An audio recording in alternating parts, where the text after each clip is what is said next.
This episode is brought to you by the Toyota Grand Highlander. From daily routines to life-changing adventures, the Toyota Grand Highlander is spacious, powerful, and ready to take on life's grand challenges. Advanced safety features and innovative technology give you confidence for whatever life throws at you. And it's available in a hybrid Nightshade Special Edition, which includes sophisticated gloss black exterior accents and 20-inch black alloy wheels. Learn more at toyota.com/Grand Highlander. Toyota, let's go places. Hey, it's Bill Simmons from the Bill Simmons Podcast. The NBA playoffs are here, and Michelob Ultra is getting you closer to the game than ever with courtside seats and more. Enter now at MichelobUltra.com/courtside. Michelob Ultra Superior Access Courtside 2024 to 2025 sweepstakes. No purchase necessary. Open to U.S. residents 21 or older. Ends on July 1st, 2025. Multiple entry periods. Visit MichelobUltra.com/superior access/courtside for free entry deadlines, and official rules. Message and data rates may apply. Void where prohibited. In 2023, director Takashi Yamazaki and star Ryunosuke Kamiki gave the world a chilling return to the kaiju that just won't quit. In 2025, we try a whiskey that, like this movie's creature, rises from the deep. The film is Godzilla Minus One. The whiskey is Hardin's Creek, Jacob's Well. And we'll review them both. This is the Film and Whiskey Podcast.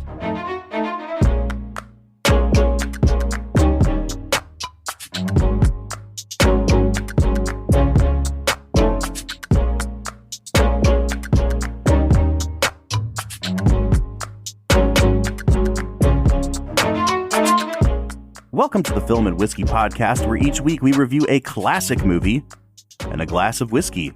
I'm Bob Book. And I'm Brad G. And this week we're looking at the 2023 film Godzilla Minus One. Brad, even before I dive into how excited I am to talk about this movie with you, I need to give some behind-the-scenes logistical, setup here.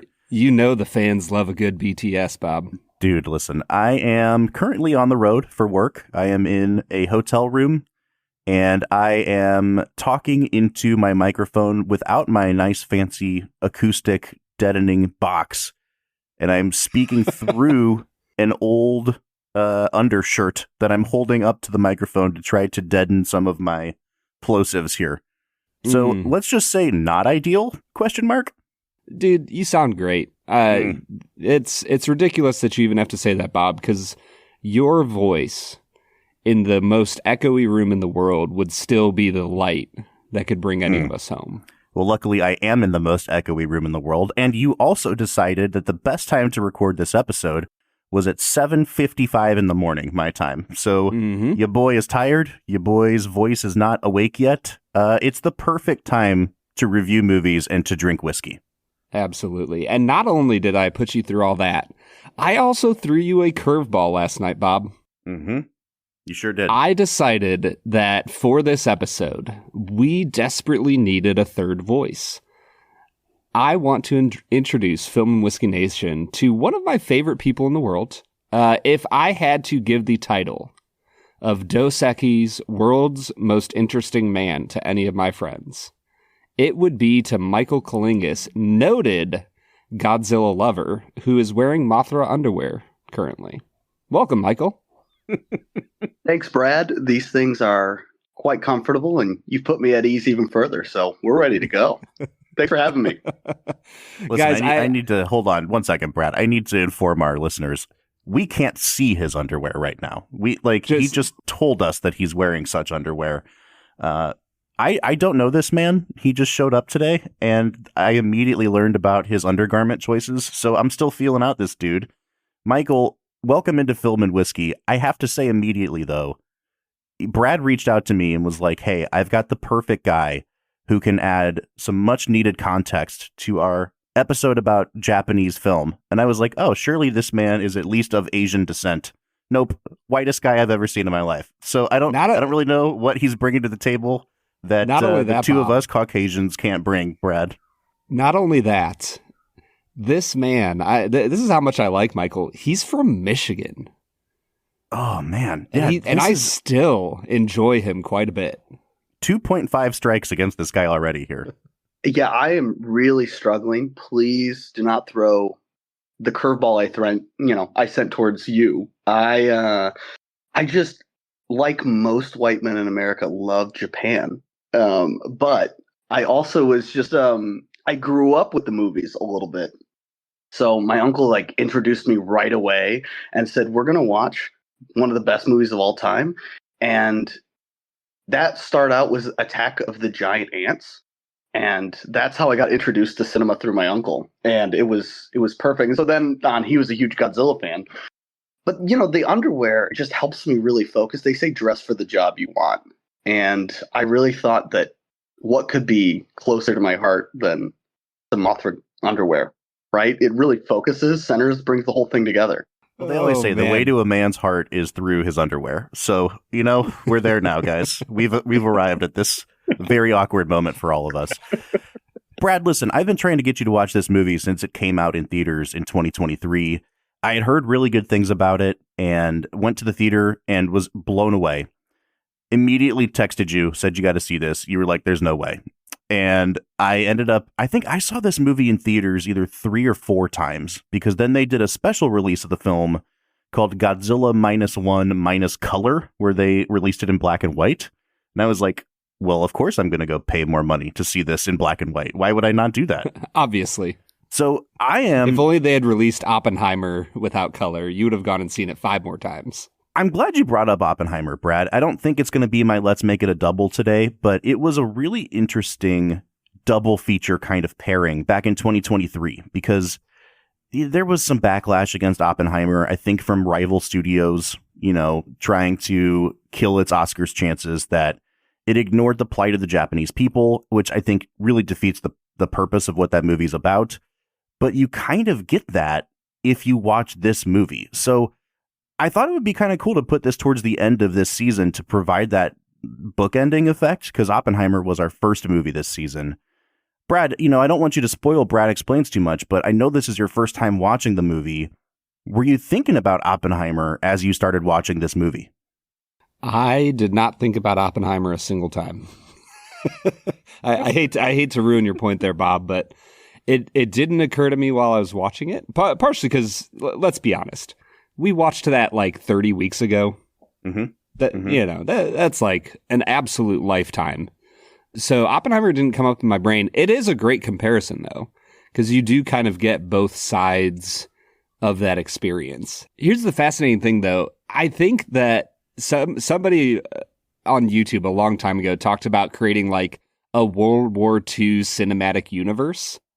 And I love that, we just keep adding movies into that universe. It's like an accidental, no director signed up to be a part of the universe until they signed up to do a World War II movie. And I would consider this a World War II movie.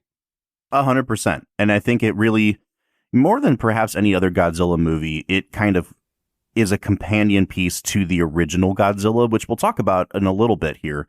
But before we jump into Brad Explains, I want to talk to Michael for a minute. What's your relationship to this movie? Did you see it in theaters? Have you always been a Godzilla fan? And how do you feel like this movie fits into that sort of canon of the Godzilla IP? Get him, Michael.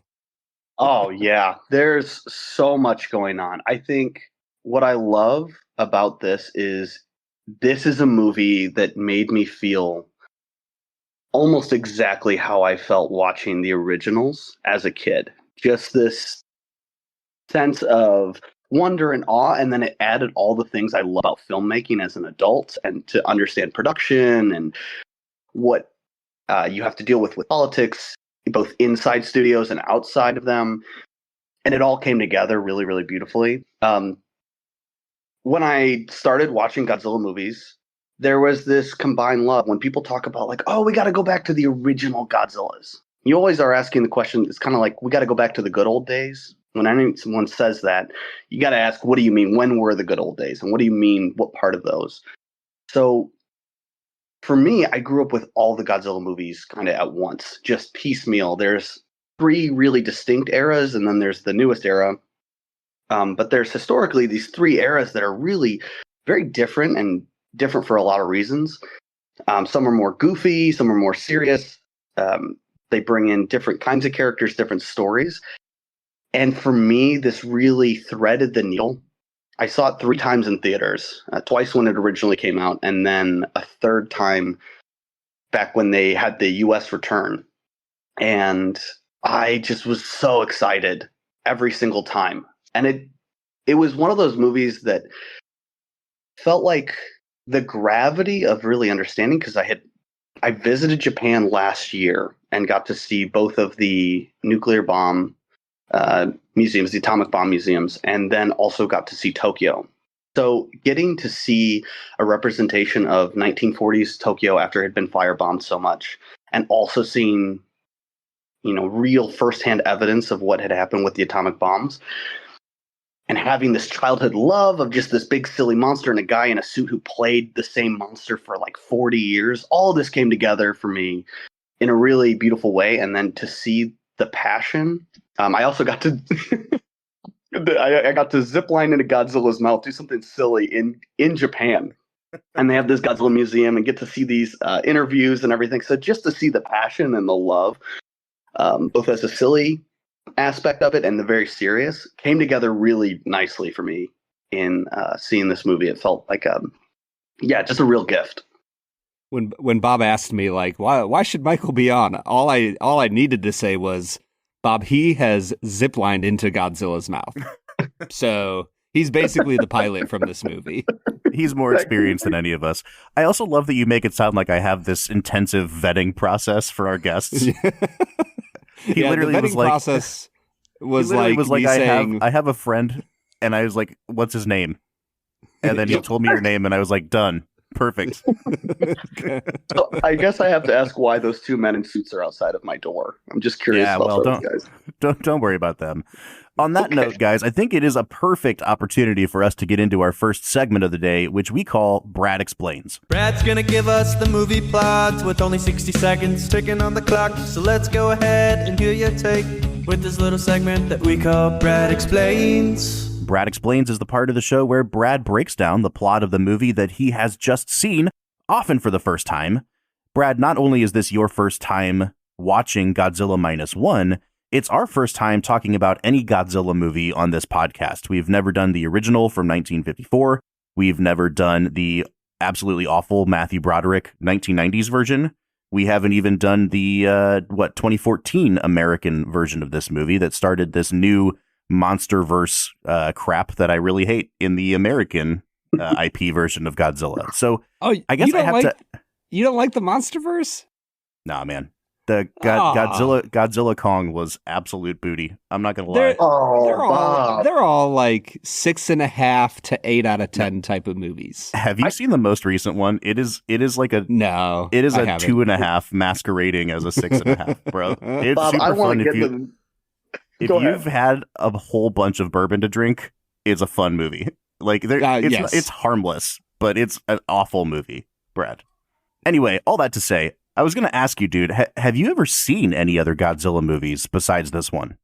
I'm trying to think if I've seen any of the I'll call them the Monarch films, because that's like the main research company.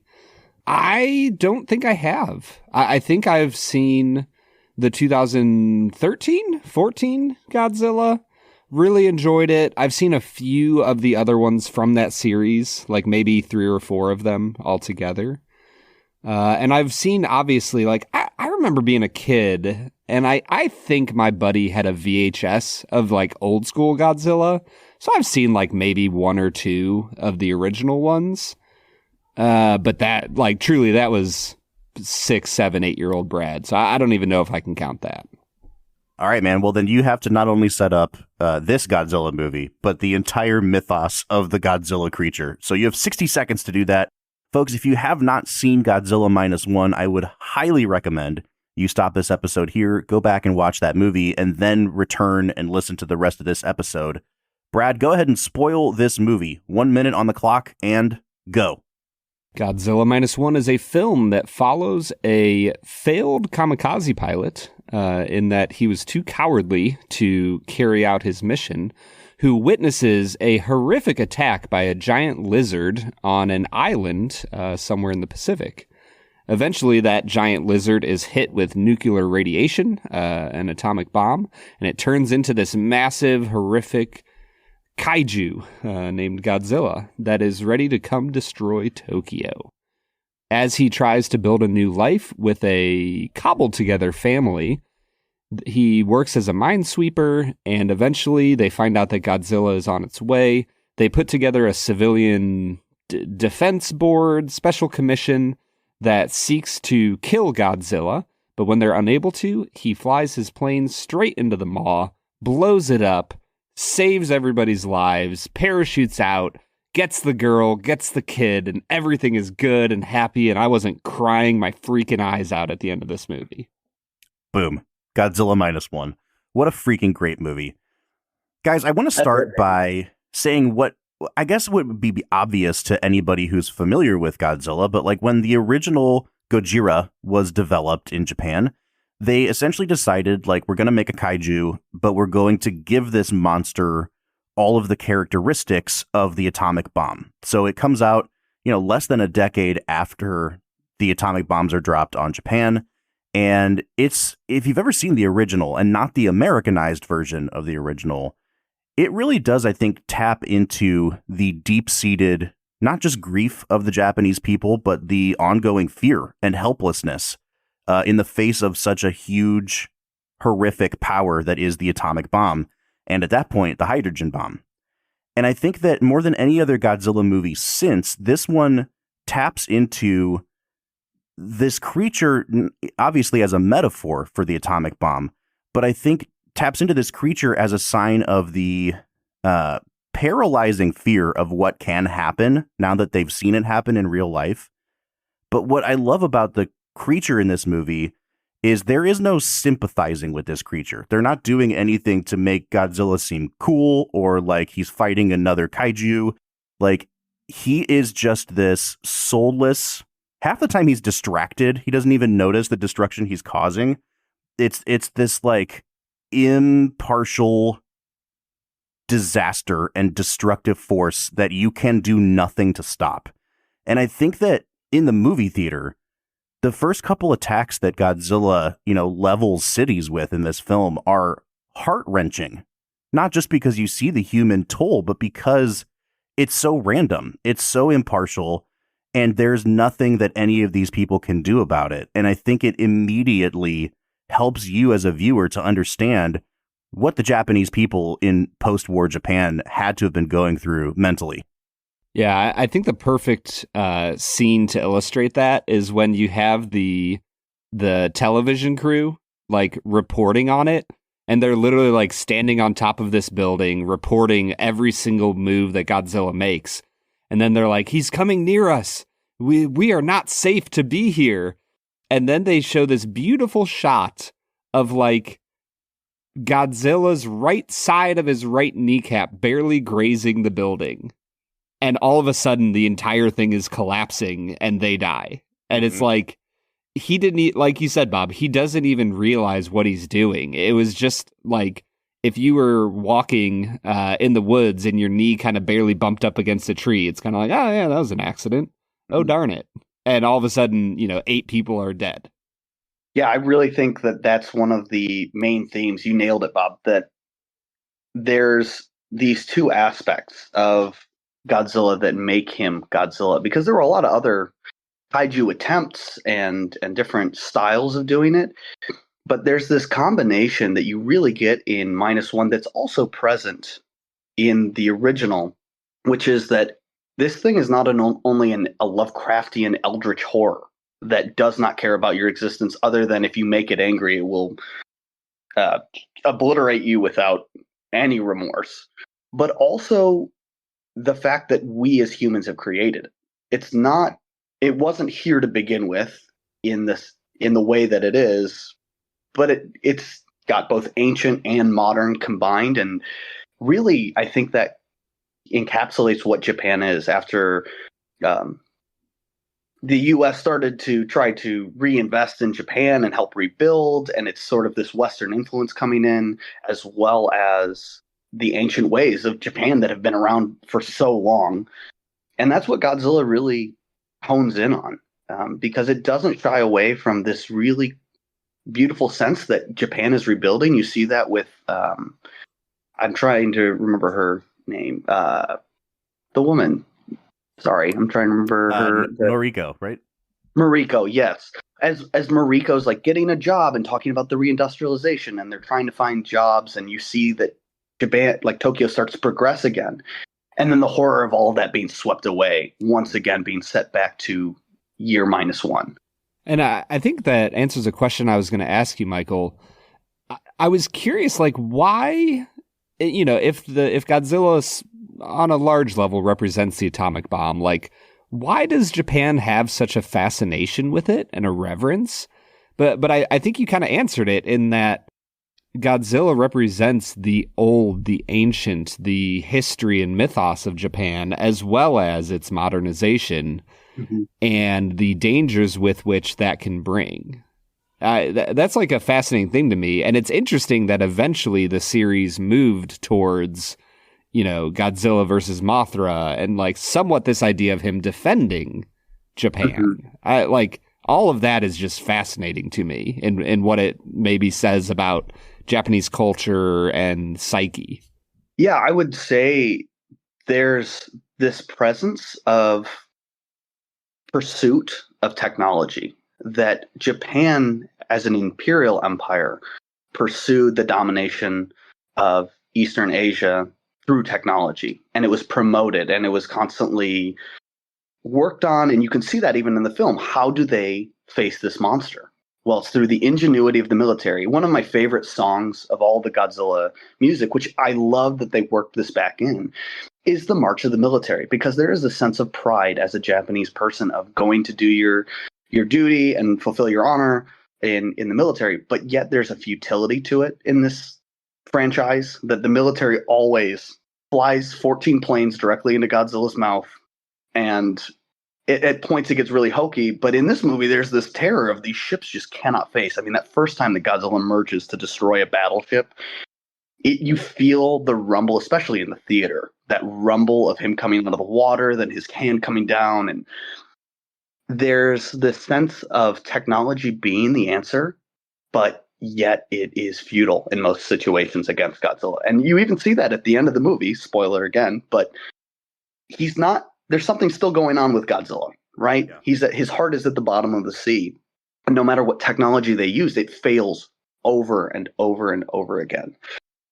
So I think Japan has this similar relationship with technology, as does Korea, that both had major cities completely wiped out.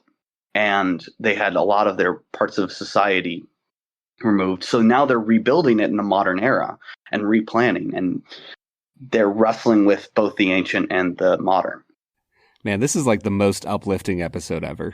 Don't you just feel great about humanity, guys? Well, I'm going to make you even more happy, Brad, because I think what Michael's saying is like a perfect segue into the other thing that Godzilla represents in this movie, which I think you don't get it really in any other Godzilla movies that I've seen, at least, which is that he's not only a metaphor for the nuclear age and the atomic bomb itself, but for PTSD for the soldiers that had fought in World War II. And for a significant chunk of this movie, you're following Shikishima as he's readjusting to society, but also grappling with the fact that his own cowardice or perceived cowardice cost the lives of real people.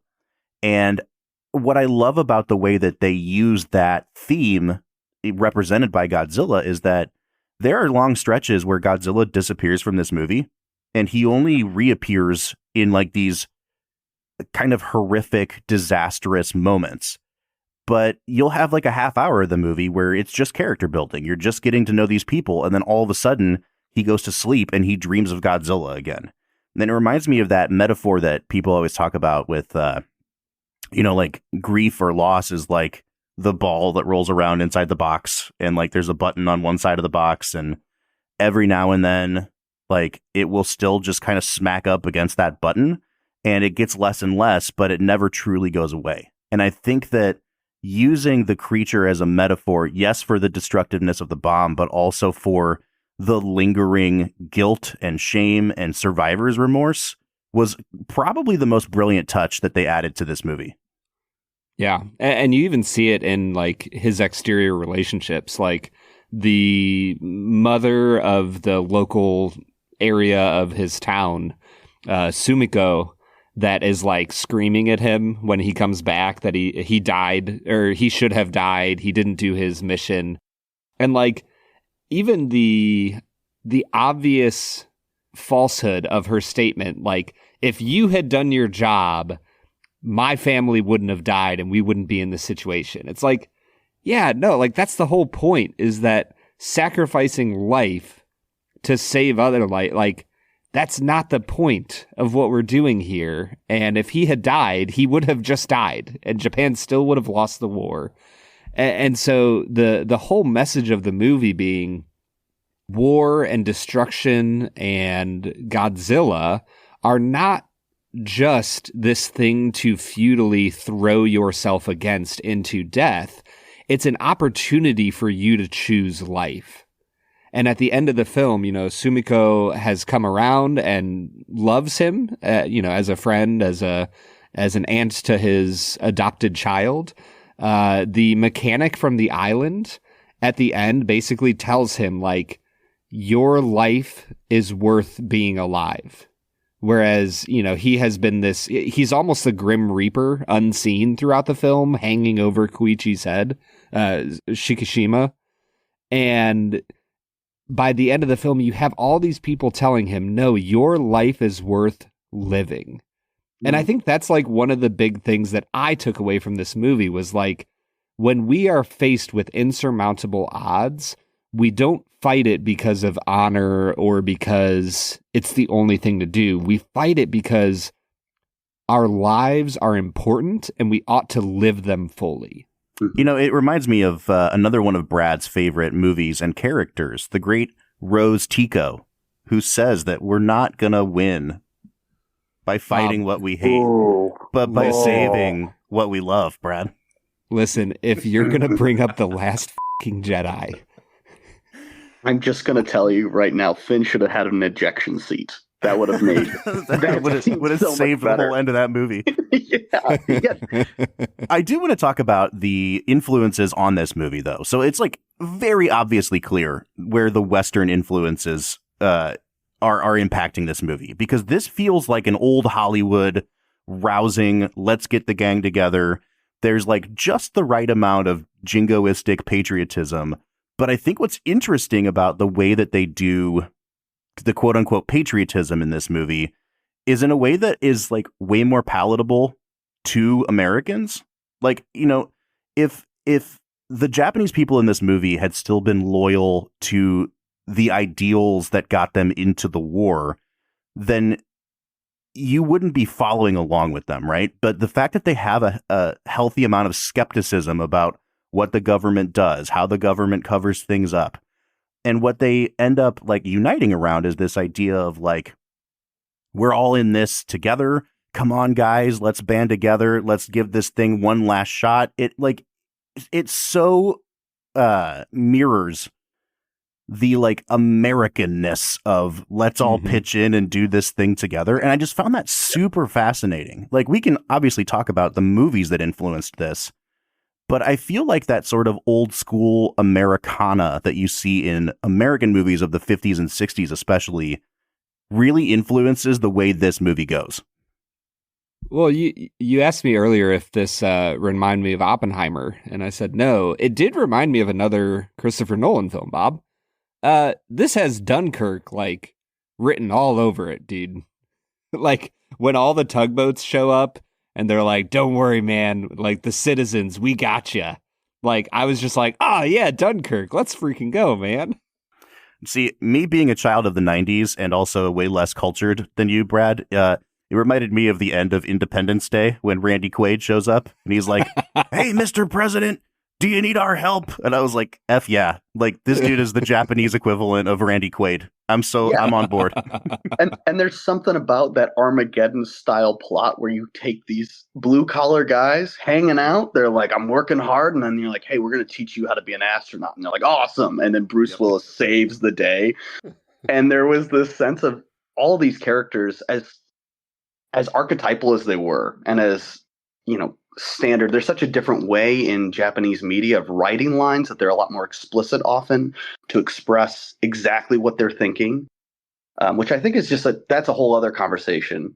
But it helps move this movie forward, and that these guys are really communicating, especially the ship captain is really communicating. There's these errors we've made in the past, and the government, we as a group of people have submitted to a government in the past that really made these choices for us. And it comes to the point where the U.S. is not helping because it'll cause tensions. The government really can't do anything. And even the military might is just not accessible. So all these people come together. And what I really love about that is also, I haven't seen this done very much, but they give the option of honor to let people leave the mission. And they don't shame those people for it because they understand how grave the situation is.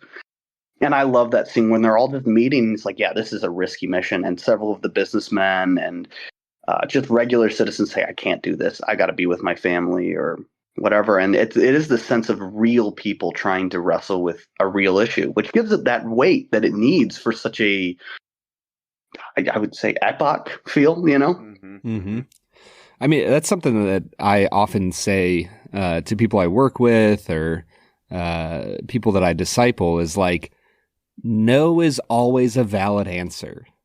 Like, if you don't feel like you can say no to something, then you can't actually say yes to it. Like, your yes doesn't have transformative meaning. And so I was with you, Michael. That scene where a few of the guys walk away and nobody dishonors them or shames them for it, the way that our main character, Shikishima, was shamed when he came back from the war, unscathed as he ought to have been. It shows a really beautiful turning point for the citizenry, 3-4 years after the war. Yeah, and what I love about this, in contrast to the original 1954, it's when you look at the three movies that really hold the original Godzilla, because there's the American audience one that comes out in 56, and then there's the original Japanese in 54.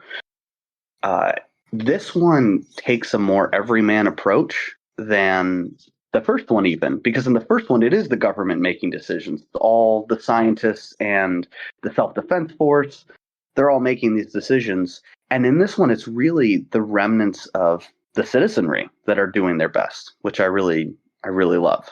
And in the 1956, the American has to get involved because he's the one who can really figure it out. Mm-hmm. And then this movie, it really lends itself to saying that community really binds us together, and that's how we move forward, is that the citizenry and that the average person has power to say we have to do something. And it comes down to both the individual and the community, because they all came together and tried to drown Godzilla, and it didn't really work. But then the bomb worked. Can we talk for a second about the plan to kill him? I can't tell you how much I loved when they were like, we're gonna attach these cylinders to him, and they're gonna shoot bubbles all around him, and it's gonna make him sink into a trench, and then we're gonna bring him up real fast and give him the bends. I'm like, what a beautiful, ridiculous, like everything I want out of a plan to kill a kaiju. Listen, it's a great plan, but the second that they say we're going to bring him back up, I'm like, oh, that plan's going to fail. You don't ever bring him back up. You just leave him there. But I think, guys, honestly, I think this might be a good place for us to hit pause, because I want to talk about like the actual cool monster stuff in this movie. I felt like we probably couldn't dive into that without kind of setting the stage about the fact that, yes, it's a cool monster, but it means something horrific. And we probably need to talk about the horrific stuff before we talk about how cool it looks. So, Brad, what do you say you and I go drink some whiskey? We'll come back, we'll talk about the cool monster stuff, and we'll talk a little bit more about the movies that influenced this one. But I'll tell you what, man, it is 8:34 in the morning, so that means your boy needs a drink. What do you say? Let's get to it.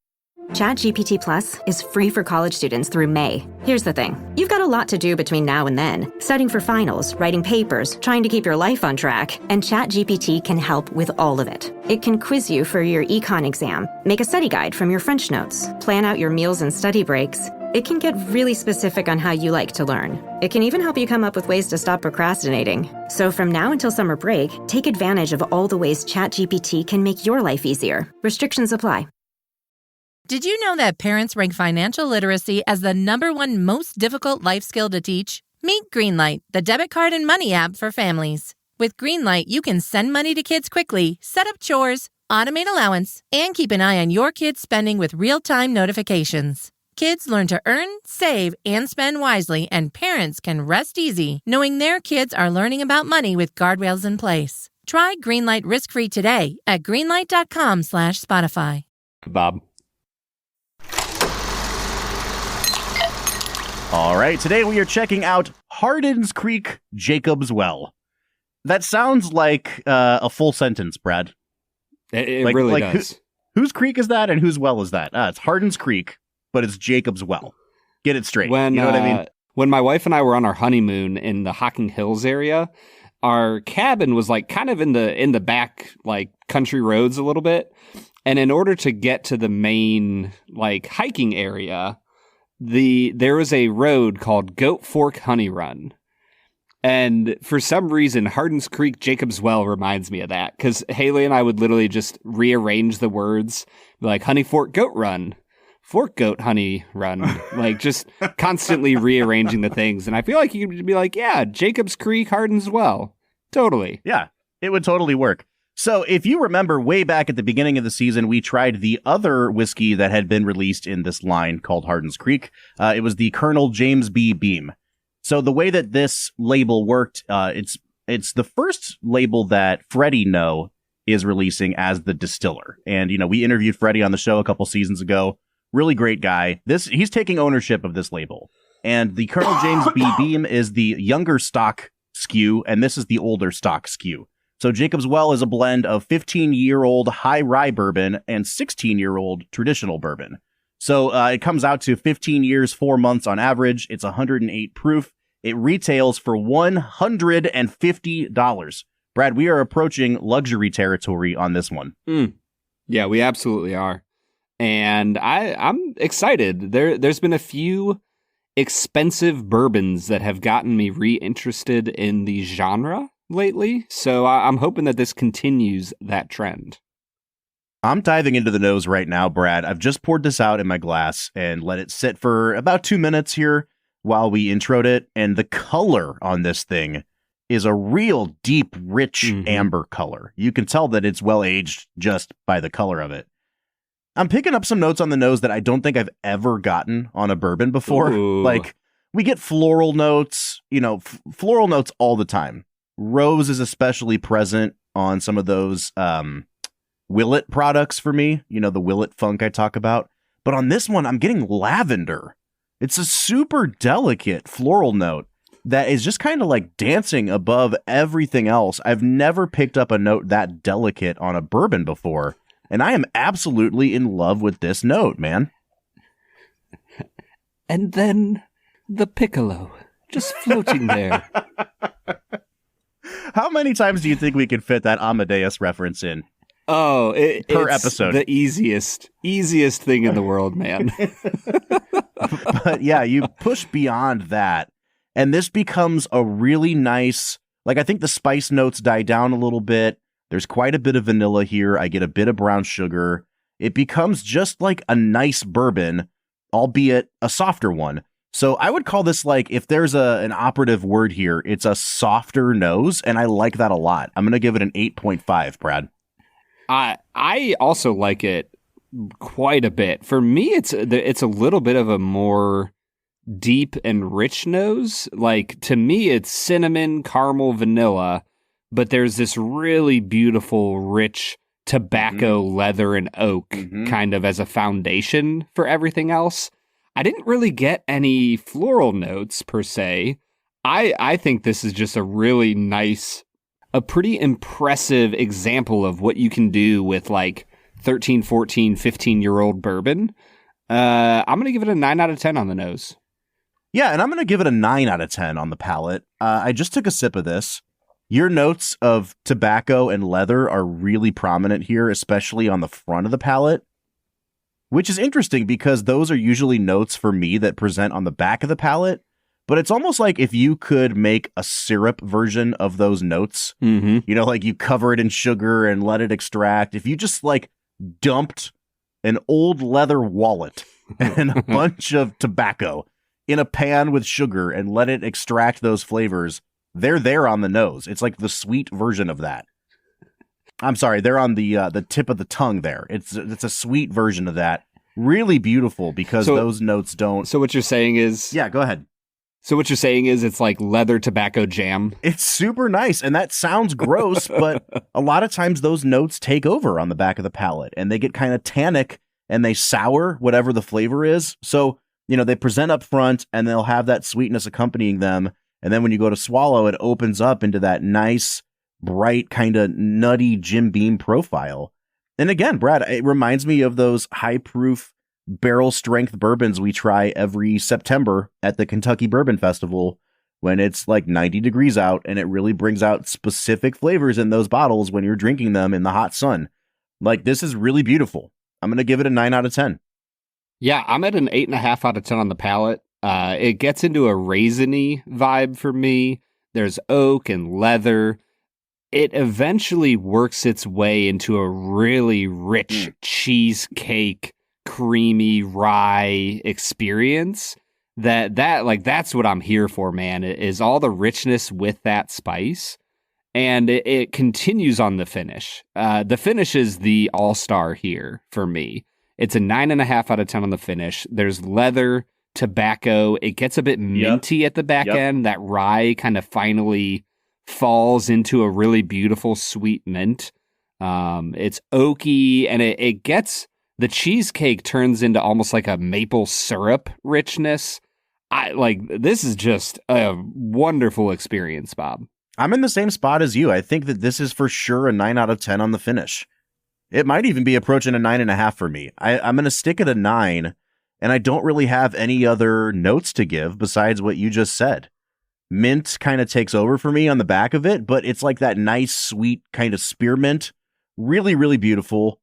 I think this is just a super complex whiskey. Like, think of all the notes that we've given on this. And I think to keep them all in balance is perhaps this whiskey's like crowning achievement. I'm going to give this a 9.5 on the balance, Brad. Yeah, I'm with you. 10 out of 10 on the balance for me.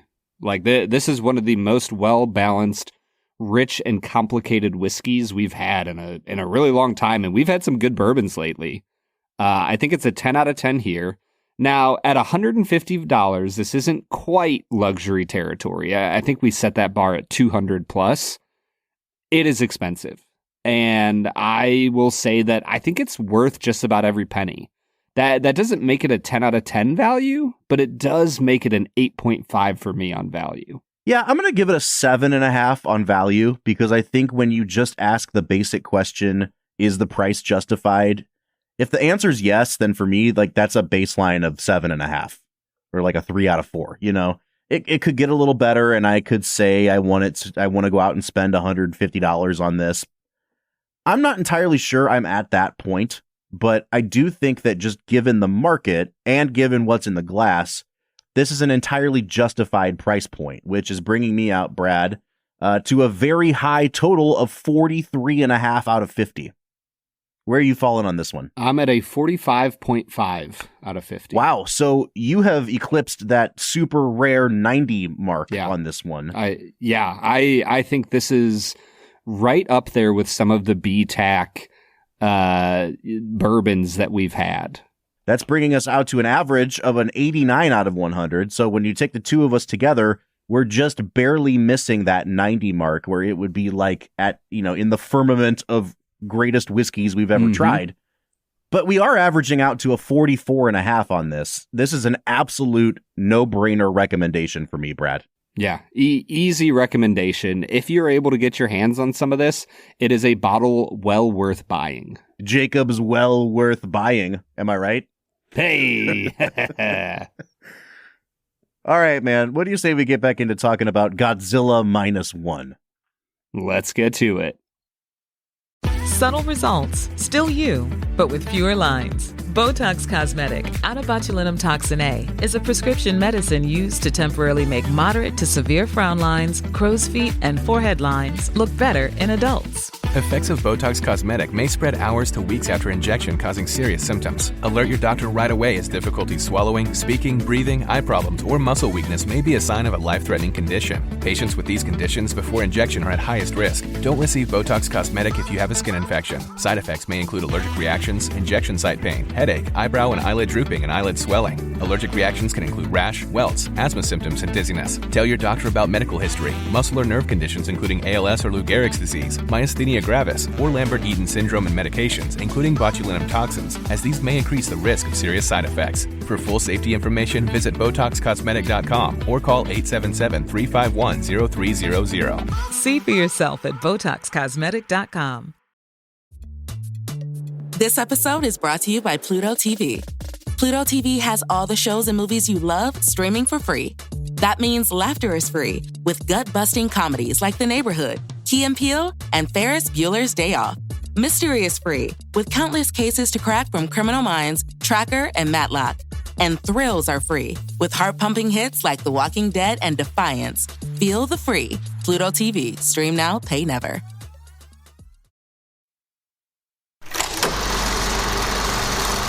All right, everybody. That was Hardin's Creek Jacob's Well, a whiskey that, man, I absolutely enjoyed. I like what the Jim Beam Company is doing. Scrappy little startup. Yeah. You know, they're doing what they can. Yep, totally. Just like the citizenry of Japan in this movie. Absolutely, man. Well, you know who else has been a scrappy little startup this year, Bob, is you. You have been nailing it on 2 Facts and a Falsehood. Brad is gonna try to stump you both to alright and what is wrong. 2 Facts and a Falsehood. 2 Facts and a Falsehood is the part of the show where Brad presents me with 3 items as fact about the making of this movie, one of which is a complete lie. Now listen, every time we have a guest on, the way this works is that, Brad will read his facts to me, and if I consult the guest's opinion and we get it right, then I'm credited with 1 win. But if we get it wrong, I am given 2 losses on the day. Which is something that Brad says is not stacking the deck against me, but it very clearly is. Nope. Because I'm not just going to not consult our guest, Brad. Like, how rude could I possibly be to just make him sit there in silence? I mean, do you want to win? Yeah, I want to win, but did you hear all the things this guy said about kaiju? Like, he knows what he's doing. I don't know anything about this genre, dude. Like, we're going to have to try. Bob, I just met you. I told you about my underwear. I take over so much time. And now, on top of that, I've got to make sure you win this game. Yeah, the game is on.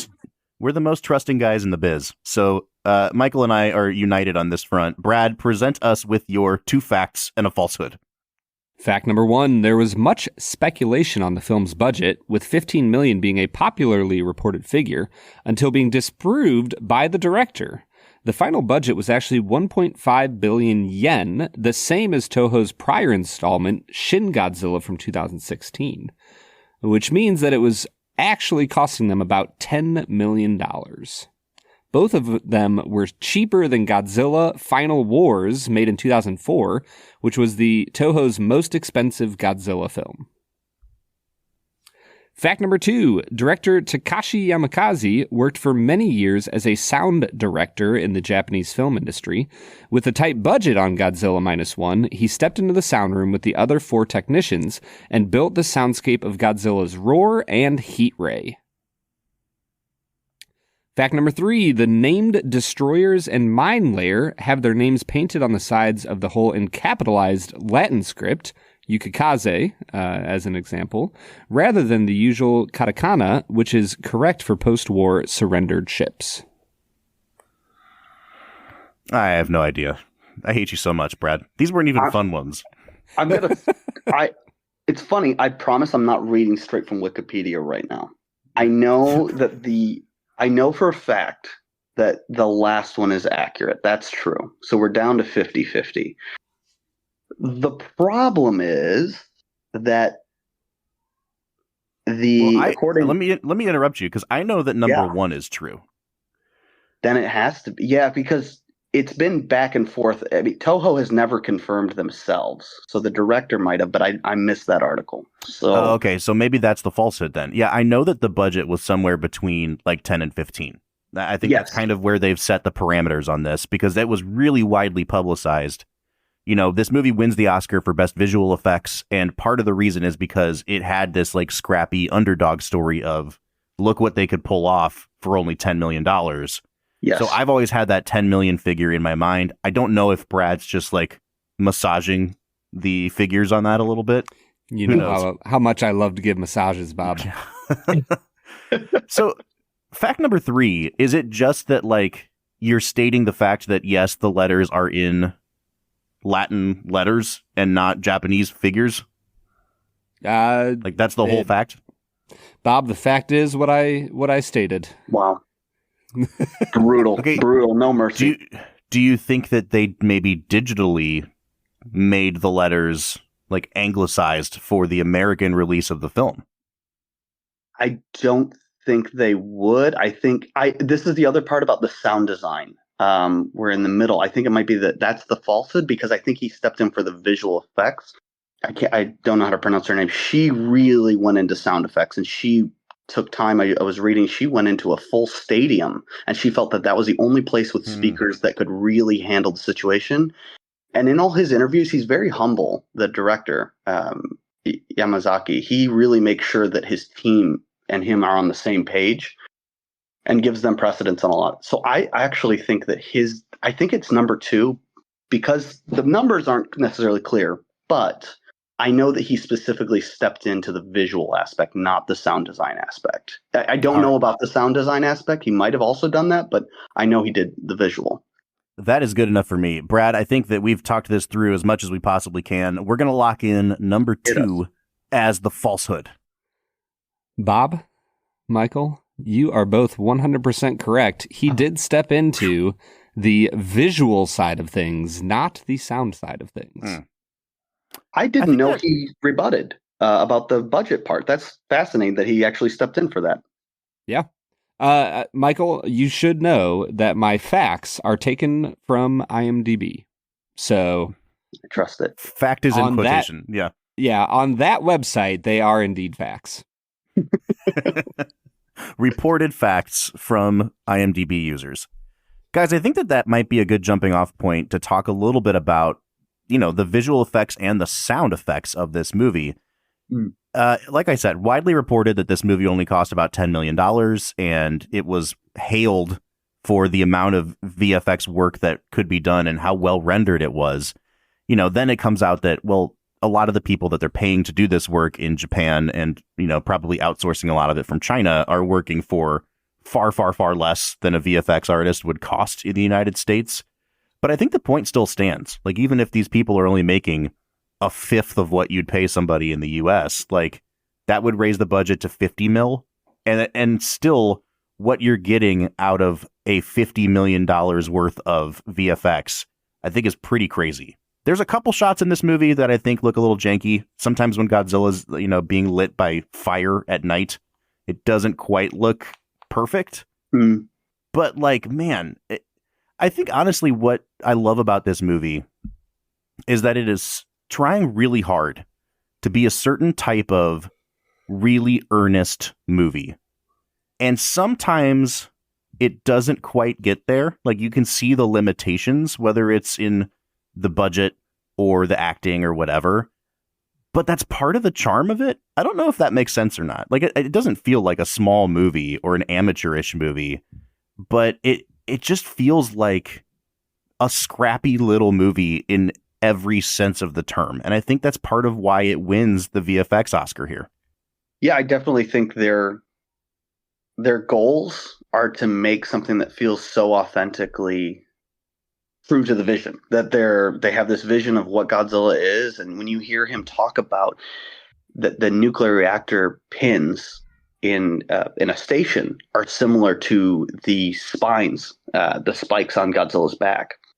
There's these really specific attention to detail moments that add the whole thing when he's charging up and he destroys half of Tokyo in one blast. And you're able to look past some of the lines. There's like small things that I notice. It's so hard to work with a child actor to direct them because she's 2 years old, and yet you're encapsulated by her. So there are little things here and there, but I think overall they capture the immensity, and with framing, they did such a good job with scale, and they involved practical effects. Like all the rocking of the boat was people moving it. It wasn't even really on water. They were taking these oars and rocking these model boats by hand on the back of a blue screen, green screen set. And so they did just such a good job of knowing where their limitations were and trying to push those. And I had heard a good reflection on art. I can't remember quite who was saying it, but they said you have to push far. And if you're not getting some things wrong in retrospect, you're not pushing hard enough. And I think that's one of the reasons, is that as Toho is trying to reclaim the spirit of Godzilla in the face of Monarch, which is still fun. I still enjoy those, Bob. I'm not gonna pretend I don't like a Pacific Rim style monkey punches giant lizard. But I also think the heart of Godzilla is captured how fun it is and how big he is, and just wow, cool dinosaur. And they did that so well that I felt wow, cool dinosaur smashing little ships the whole time. Yes. And like the moments when he's in the water and it's just his like eyes and spines that you can see as he's like stalking the ships. It's terrifying and cool. And I think the VFX to me felt a little bit fake in the most perfect way possible. And I think the best way to describe it is in the way that Godzilla carries his arms. Feels so authentic to like the clips of the original film and the early ones where he's in this like horrible suit and he can't really move any of his body parts super well, and it almost gives him this inhumane like quality that fits the character, even if it doesn't feel as lifelike or realistic. Well, I think that gets me back into like movies that inspired this one. And I keep talking about, Western culture inspiring this movie, but like Spielberg is all over this. And it's well documented that Spielberg is a huge influence. They used War of the Worlds kind of as their template for the like chaos and randomness of the Godzilla attacks. And I think that's a great comparison. But, there's definitely Jurassic Park in the way that the terror of the creature itself comes across. If there's one movie that is like an obvious reference point for this, it's Jaws, though. I mean, everything from the rundown boat to the ragtag crew to, we have only $10 million to work with, so we're going to submerge Godzilla and only show his eyes chasing us. It's really similar to the way they do the shark in Jaws. And I think it's like that economy of we don't have to fully reveal this creature in every single scene. Like just seeing his eyes and his spikes is scary enough because it gives us a sense of scale. And what is great about that, the way you're talking about structure with Jaws, is that they place this moment that in the original Jaws is the moment that the shark dies, blowing up his head, shooting it with a canister. Spoiler alert, it's been out for 50 years. But they blow it up and it kills the shark, and that's how they win. He finally gets the right shot and faces all his inner demons. And in this one, the guy does it. He finally pulls the trigger, blows up Godzilla's head, and they have this sort of hokey animation like you were talking about, but still looks really cool, anime-esque, and also sort of pushing the boundaries of regrowth on a face. And they show you this is not Jaws. He's like Jaws. We're making a reference to Jaws, but this is not Jaws. This is a different monster. And you cannot kill this thing by the conventional, the heroes just pulled the trigger at the right time. And then they fulfill that. It's kind of the planting of the bomb. And Chekhov's gun to the end, that it doesn't even, the explosion at the end still doesn't do the job. Which I love the animation on that. Him falling back into the water, I don't care how hokey anyone thinks that looks, that was an incredible scene of the explosion of the head, him falling back and dissolving and breaking apart. It felt so climactic and so perfectly thematic.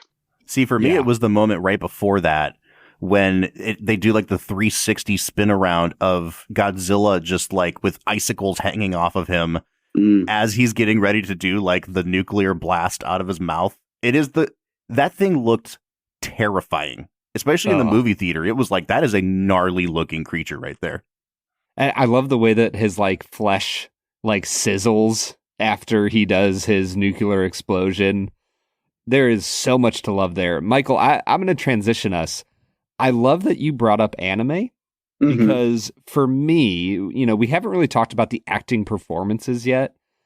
I think that if this was like 4 or 5 years ago, Brad, I don't know if I would have appreciated this movie as much.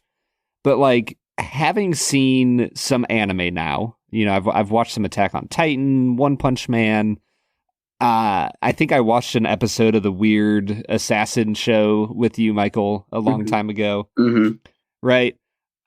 There is a distinctness to the way that they act that I now, as a very novice anime viewer, can go, oh yeah, like this, the way they act has this anime quality about it that I really appreciated. And it has an earnestness, and it's the pairing of like stating the obvious with way overacted emotions that I really enjoyed in this movie, Bob. I'm curious how you, as somebody who doesn't really watch any anime, how did you take the acting in this movie? Yeah, so it's funny you say that because I don't have that reference point so much with anime, but it reminded me of like, I said Spielberg is a reference, obviously, for this movie. It reminded me of the movies that influenced Spielberg. Like I go back to like the John Ford Westerns that we've watched, like The Searchers, where John Ford was pretty famous for working with the same troupe of actors in every movie. And he just had like these character actors that had these big giant personalities. And so in every movie you'd have like the best friend played by Ward Bond and the old drunk guy. And like those would just be like the characters in a movie.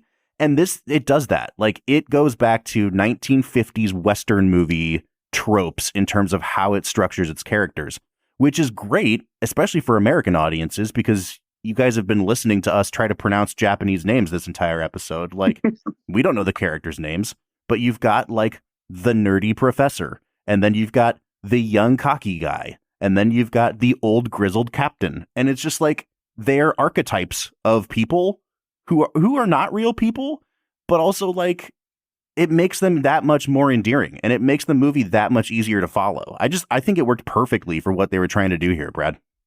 Yeah, Michael, I'm going to throw this right to you. How do you feel like the archetypal representation of these characters complements the original archetypes? Because from what you've told me, like the original Godzilla film set in place like almost like Japanese cultural monuments to like the different type of characters that you can have in Japanese cinema. Yeah. So like, how do you feel like they honored that, but maybe also moved it forward in Godzilla Minus One? Yeah, I mean, I think exactly like what Bob was talking about is there are these movies that influenced Japanese film from the beginning, right? That Toho comes out of an era of trying to create a Japanese identity in film, while Hollywood is clearly the giant. It's the golden heyday of these great big set pieces being made. And so how do you do something so unique? And in the first one, you have these acting bits like the classic woman who sees something horrifying in the glass and throws her face into the male protagonist's chest with this huge arc that sweeps almost in a golden ratio across the screen. And you have these really big overacted moments that are very classic of like vaudevillian effect. And what I liked is that there's still some of that. And then I found, as I've watched, I saw several live performances in Japan, and we talk about Shogun, is that Shogun is a very westernized version. And the difference is when I see something that's totally made by the Japanese, it is this chance to really express emotional truths in a line in a way that they wouldn't often do. We have these traditions of being very accommodating and very polite and even stories of like if you do something wrong to somebody else, it's so similar to the Canadians where you'd be like, oh, they'll say sorry first. And what I like in Japanese media in this way is that they're able to express explicitly, whereas we often in the West go for a lot more subtlety of like, oh, look for the subtext, write about the subtext. And then we have big dramatic moments of expression. And I found that this really complements pushing this narrative because they're able to explicitly say, and it saves screen time. That's why this movie feels so brisk, that the pacing is so good, because he struggles to say what he wants to say throughout the entire film. He can't say, I love this woman. I want to love this child. I want to be healed. I want to put away my PTSD and be home. All he can say is, no, I'm not doing that. I'm not marrying you. I won't marry her. I won't face anything. I failed. But the rest of the characters help buoy that along. And I think the writing is so brilliant in this because they're able to give the explicit frames of reference that allow the subtlety of his character to really shine, even when he is explicit. Well, Brad, I want to kind of turn the question around back on you, because I think that this was something that you struggled with in our first series of Kurosawa films, especially with the characters that Toshiro Mifune would play, because he had that physicality to him. And, you know, we talked a little bit about it at the time, but I think, Michael, you've hit on this. Like when it's a movie that is made entirely by the Japanese, there's a performance style that's going for emotional truth through like physicality. And I'm wondering now, Brad, like, I guess all we've really done is the Kurosawa movies and now this, but seeing like the performance styles of this movie and how they're kind of calling back to those Japanese productions of the 1950s and to a theatrical style of performance that predates even that. Like, has that helped you kind of reframe, you know, the Toshiro Mifune character in Rashomon or in Seven Samurai? Does it make more sense now, I guess? I don't know if I'd say it makes more sense. I think Rashman just didn't work for me. The more I reflect on it. But I hate so much that you call it that. I hate it so much, Brad. The thing is, it works in certain films. I really liked Seven Samurai. I think I gave it a 9 or a 9.5. And I liked it because Toshiro Mifune is like one character among many, and within the world of that film, his buffoonery like really makes sense. In Rashman, it feels more like a theater performance. I don't know, just didn't work for me. I think that for me, the Kurosawa film, I'm glad you brought him up, that this reminded me of was actually Akiru. Sure. Like there's multiple moments throughout this movie where I was reminded of that film. Like when they're sitting around the bar drinking and like talking about life, and the one guy picks up Shikishima and is like, why didn't you marry her? And like that, you know, it's that moment of really intense, you know, Michael, what you were saying of like the other characters speaking for him. Mm-hmm. All I could think of was the end of Akiru when they're all like drunk and actually saying how they feel. Mm-hmm. Like to me, that's an incredible callback. Or when he is in the government office and he's trying to find this mechanic who was on the island with him and who hates his guts. And he's trying to find him, and the guy's like, look, man, it's hard finding people, so good luck. It's just such an incredible callback to Akiru in my mind. Well, I think, Brad, I think that might actually be the perfect segue for us to get into our last segment of the day here, which we call Let's Make It a Double. We're near the end of the episode, so thanks for listening to the Film and Whiskey Show. Let's pair another film with this one, even if it's a struggle. It's our final segment of the day, now let's make it a double. Let's Make It a Double is the part of the show where we pick a movie to pair up with this one to make the perfect double feature. Brad, in honor of Michael's first appearance here, I'd like for him to kind of close us out today. So I'll go ahead and go first.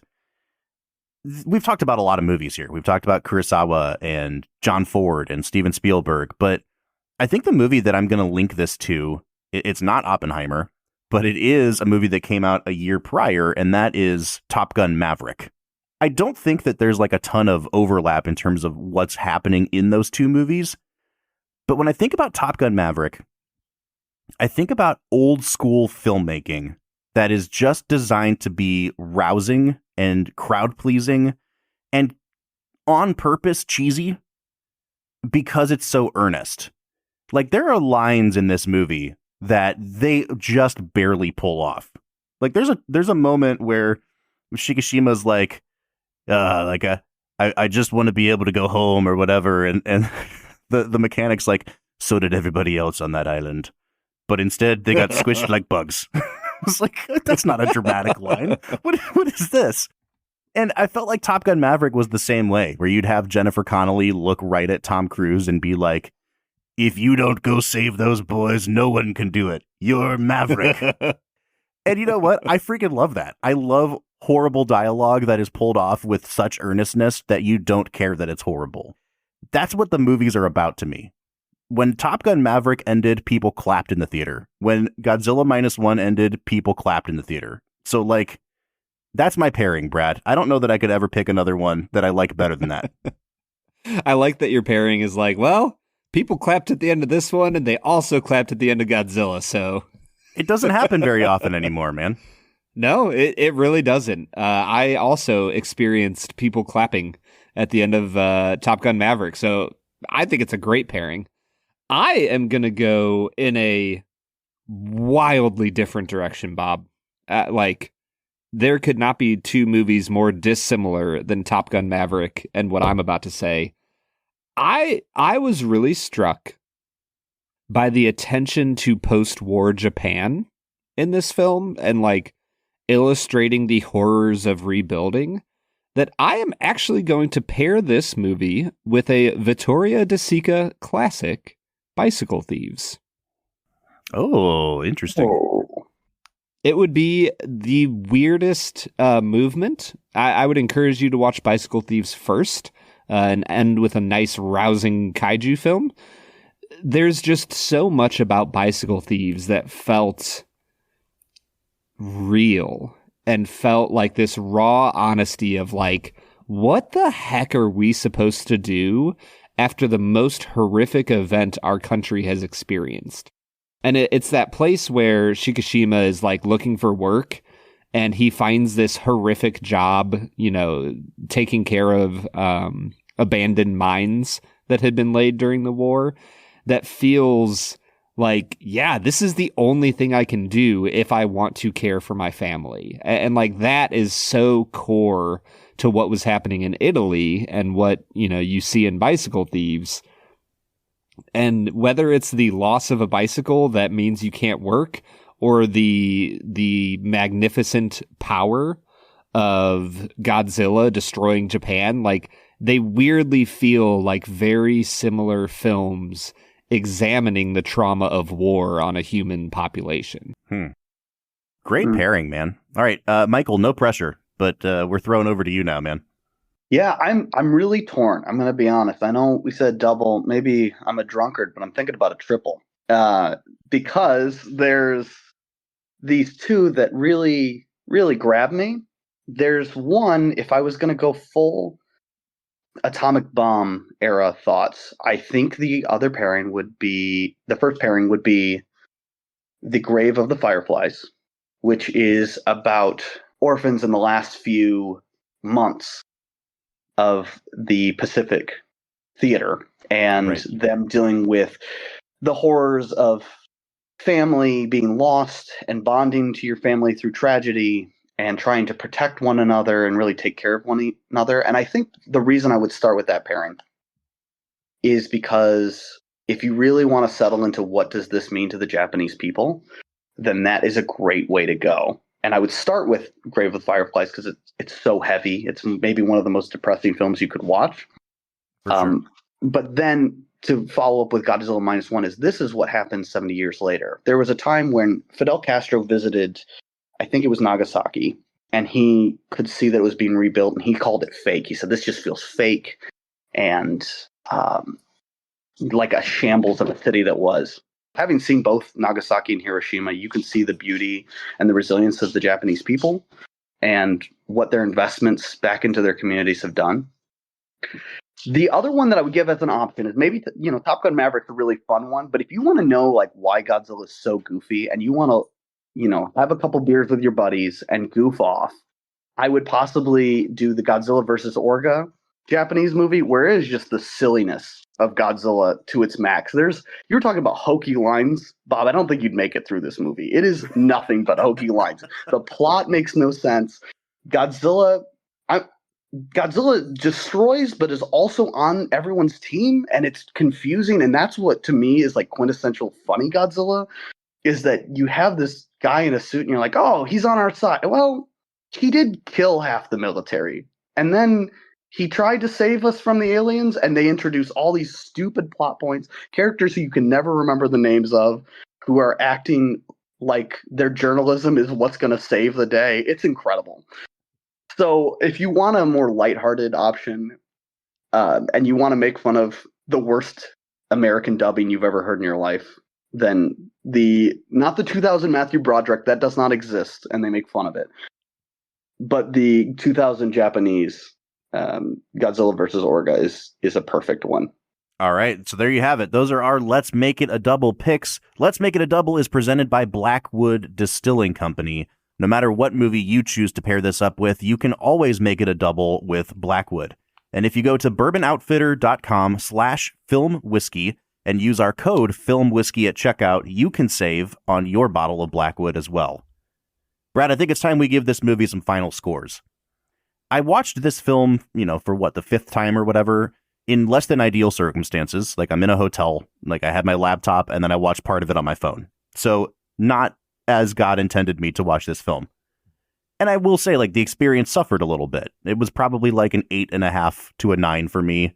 But I've seen this movie 5 times now, and I know when this movie works and you watch it in the correct environment, it really works. I'm going to give it a 9.5 out of 10, Brad. I really love this movie. Yeah, we didn't even talk about the ending of the film.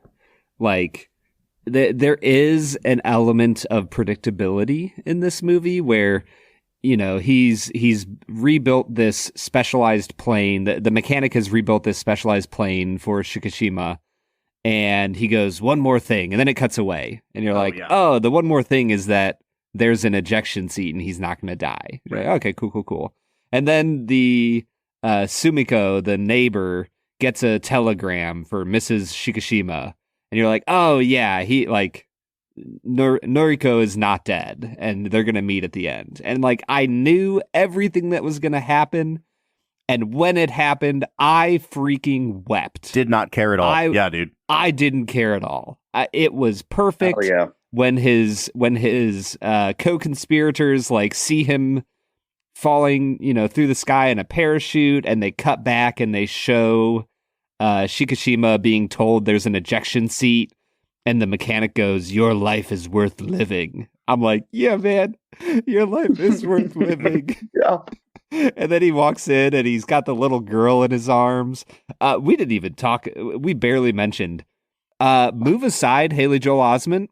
I think we have the greatest child performance of all time. We certainly have the most convincing crying.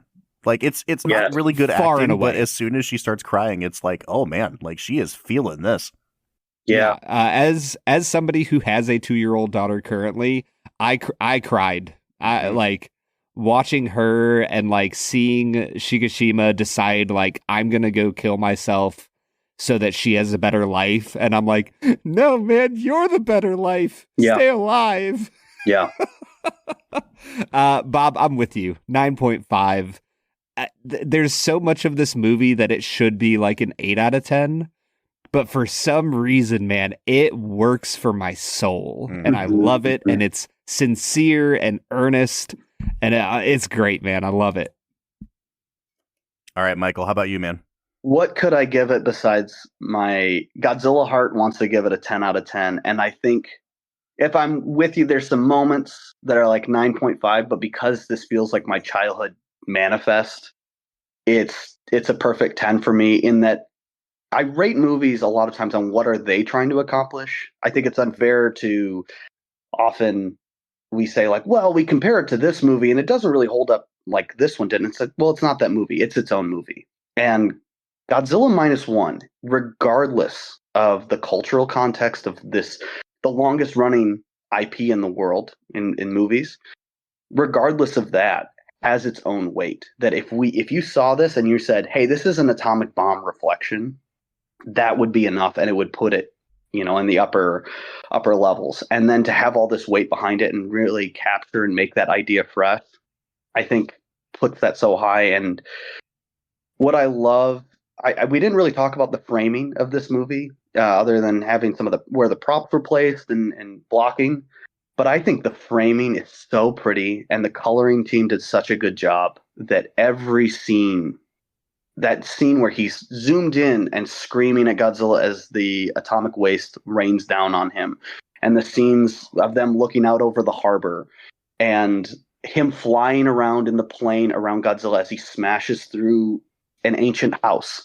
These things all pull together that even if you were watching it silently, it just feels heartfelt. And as my friends in a lot of media talk about, it has soul. It has so much soul to it. So for me, on the emotional level and on the cinematic level, it's got a 10 out of 10. I love it, Can I just say, when I saw the plane for the first time and they kind of like pan around and you see like that the propellers on the back end, and it's almost like the plane gets cut off at a certain point. Yes. All I could think about is those like tiny mini cars. You know what I'm talking about? Like a smart car?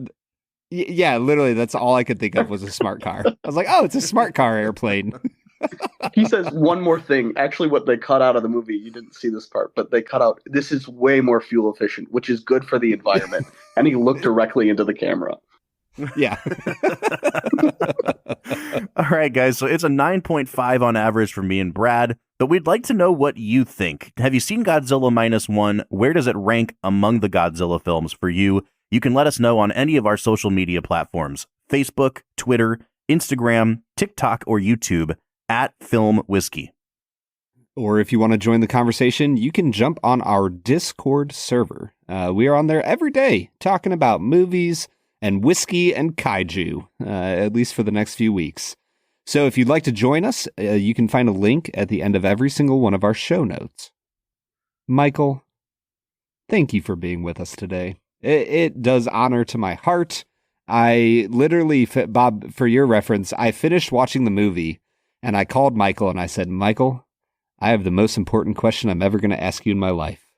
Will you teach me everything you know about Godzilla? And if I had to guess, Michael, it was the closest we've ever been. Oh my gosh, Brad, it's actually really crazy that technology's been able to cut out everything but my voice over the phone, because the loud thump that I made as I collapsed onto the ground was just, my heart just leaping while my body failed. It was great. So you've been one of my closest friends for years, and it is so fun after getting to hear you guys go back and forth about Star Wars and so many other movies. It's a real honor to be on here, and an honor to be your friend. And Bob, thanks for letting me explore both my personal clothing accessories and my movie taste with you. Listen, man, you and your underwear are welcome back anytime. Thanks so much for joining us today, man. Thanks, guys. I appreciate it. And folks, we'll be back next week to round out season number 9. It's our last film of our 32, and we're ending with a bang. We're going to do 2014's John Wick. So join us for that next week. But until then, I'm Bob Book. I think it's more of a bang, bang, bang, bang, bang, bang, bang, bang, bang, bang, bang, bang, bang, bang, bang. I'm Brad G. And we'll see you next time.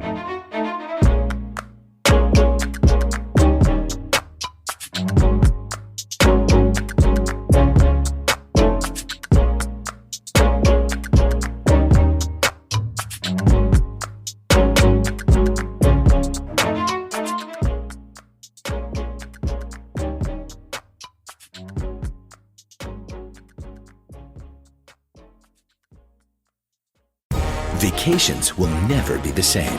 Welcome to the theme parks of Universal Orlando Resort. With spectacular hotels and more, Universal Orlando offers an entire week of vacation awesome. Visit universalorlando.com. Ladies, you'll end up shopping for your guy's deodorant, right? So try Degree's Original Cool Rush. You see, last year, Degree changed the formula, and men were mad. One guy even started a petition. So Degree admitted they messed up and brought the Original Cool Rush scent back. It's clean, crisp, and actually smells like someone you want to cuddle. And it's in Walmart, Target, and other stores now for under $4. So toss one in your cart and find out why it's the best-selling men's antiperspirant for the last decade. Degree Cool Rush is back, and it smells like victory.